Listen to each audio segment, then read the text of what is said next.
Welcome to the Learning Pines YouTube. We hope this video helps. You begin by turning the feature on and getting your device ready. Open Settings, go to Accessibility, then Eye Control and toggle eye tracking. Calibrate immediately, follow on-screen dots while keeping steady head position. Make sure ambient lighting is consistent, no backlight that creates glare.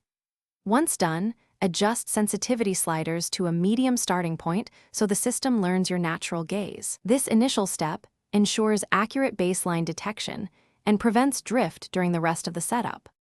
Next, you refine how eye tracking behaves in real use. Run the calibration wizard 2 full times to reduce error. The system uses those passes to map gaze points. Then change dwell time and blink actions, short dwell for fast taps, longer for prevention of accidental input.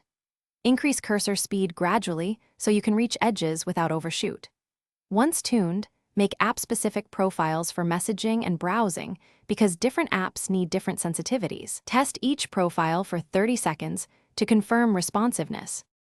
Finish by validating the whole workflow with practical tasks. Type a message, scroll articles, and select small UI elements. If you see mistriggers, reduce sensitivity or increase dwell time, then recalibrate. Should eye tracking stop responding, reboot your phone and redo calibration in steady, non-flickering light. Remove cases or screen protectors that introduce glare. If problems persist after retries, collect notes. What apps, lighting, and behaviors, and submit a bug report through Feedback Assistant so engineers can address hardware or software. Thanks for watching. Consider subscribing if we helped you.